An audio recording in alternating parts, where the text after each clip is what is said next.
તો ગાંધીનગરમાં આજે રાષ્ટ્રીય બાલિકા દિવસની ઉજવણી થશે। વિધાનસભા ગૃહમાં બાલિકાઓ આજે બનશે ધારાસભ્ય।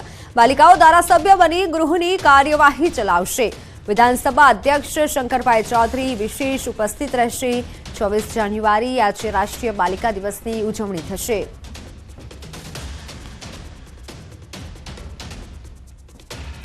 વડોદરાથી મહત્વના સમાચાર। વડોદરામાં બોટ દુર્ઘટના બાદ મોડે અમદાવાદ બનપાનું તંત્ર જાગ્યું છે। સાબરમતી રિવરફ્રન્ટ પરની બોટિંગ એક્ટિવિટી બંધ કરાઈ છે। એજન્સી પાસે પોલીસ ક્લિયરન્સ જ નથી। એક્ટિવિટી બંધ, જ્યારે કે પ્રવાસીઓની સુરક્ષા સંબંધિત તમામ સુવિધાઓ ઉપલબ્ધ છે, પણ પોલીસ ક્લિયરન્સ નહોતું। એમસીનો નિર્ણય, પરંતુ હાલ ગંભીર સવાલ ઉઠી રહ્યા છે। અત્યાર સુધી કેમ પોલીસ ક્લિયરન્સ મામલે તપાસ ન કરાઈ? કોની ભલામણથી પોલીસ ક્લિયરન્સ સર્ટિફિકેટ મામલે ચૂપકીદી સેવાઈ રહી છે? પોલીસ ક્લિયરન્સ નહોતું તો બોટિંગ એક્ટિવિટી કેમ ચાલુ રખાઈ છે? શું વડોદરા જેવી ઘટનાની રાહ જોવાઈ રહી છે? મારી સાથે સંવાદદાતા પ્રણવ પટેલ જોડાઈ ચૂક્યા છે। પ્રણવ, હાલ ક્લિયરન્સ સર્ટિફિકેટ નહોતું તો બોટિંગ એક્ટિવિટી કેમ થતી હતી? અનેક સવાલ ઉઠી રહ્યા છે। ચોક્કસ માનશે કે ન્યૂઝ પણ એ સવાલ ઉઠાવી રહી છે કે પોલીસ ક્લિયરન્સ ન હોવા છતાં પણ આ બોટો કેમ ચાલી રહી હતી। મહાનગરપાલિકા તંત્ર મોડું જાગ્યું તો છે। સાબરમતી રિવરફ્રન્ટ પર જે બોટિંગની એક્ટિવિટી ચાલી રહી છે, હાલ મહાનગરપાલિકાનો જે રિવરફ્રન્ટ બોર્ડ છે તેના તરફથી તેને બંધ કરવાની ફરજ પડી છે। પરંતુ સવાલ એ થઈ રહ્યો છે કે જ્યારે મહાનગરપાલિકા તેને મંજૂરી આપે છે ત્યારબાદ એજન્સી દ્વારા પોલીસ ક્લિયરન્સ લેવું જરૂરી છે। તેમ છતાં પણ એજન્સી દ્વારા પોલીસ ક્લિયરન્સ કેમ ના લેવાયું, તેને લઈને જ એએમસી ઉપર, પોલીસ ઉપર અને એજન્સી ઉપર તમામ ઉપર આ સવાલો ઉઠી રહ્યા છે। અને કોની એવી ભલામણ હતી તો કોની એવી કોઈ રાજકીય વ્યક્તિની જે વગ હતી તેના કારણે વિધાઉટ પોલીસ ક્લિયરન્સ આ બોટો ચલાવવામાં આવી રહી હતી? કારણ કે અમદાવાદનું રિવરફ્રન્ટ જે છે એ સમગ્ર દેશ માટે એક લેન્ડમાર્ક છે।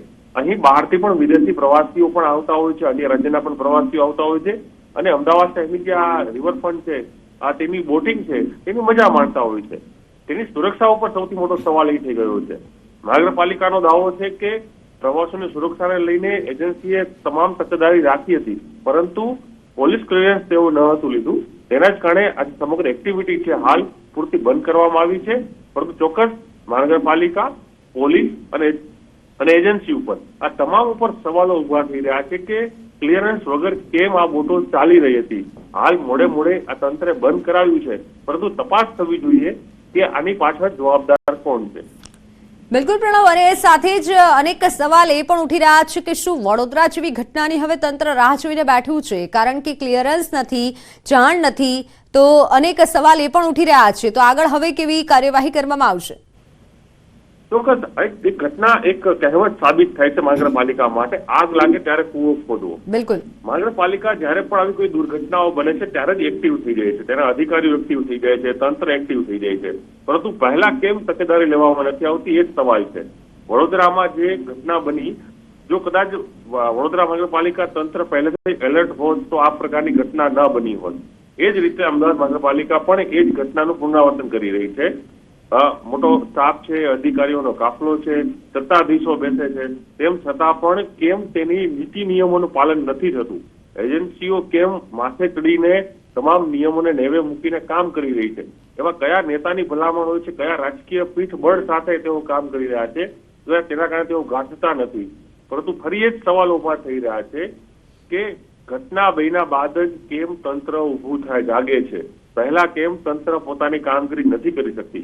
ઘટના બન્યા બાદ અનેક લોકોના જીવ જાય છે, અનેક પરિવારો વેરવિખેર થઈ જાય છે, ત્યારબાદ જ તંત્ર છે તે જાગે છે અને ત્યારબાદ આ નિર્ણયો લે છે।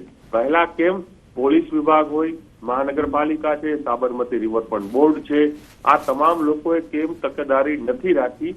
એ જ સૌથી મોટા સવાલો છે। બિલકુલ પ્રણવ, આભાર સમગ્ર માહિતી બદલ।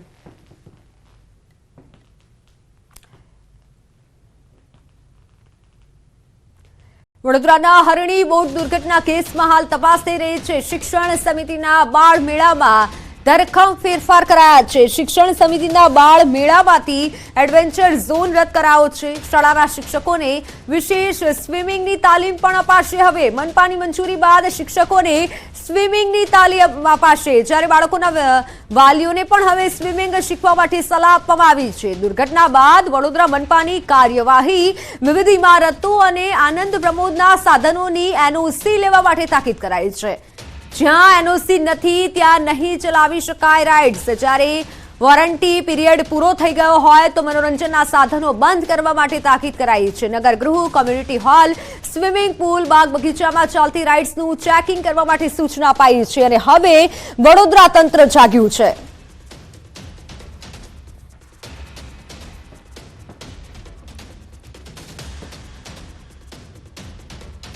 તો હાલ સમાચારોમાં સમય થયો છે વિરામનો.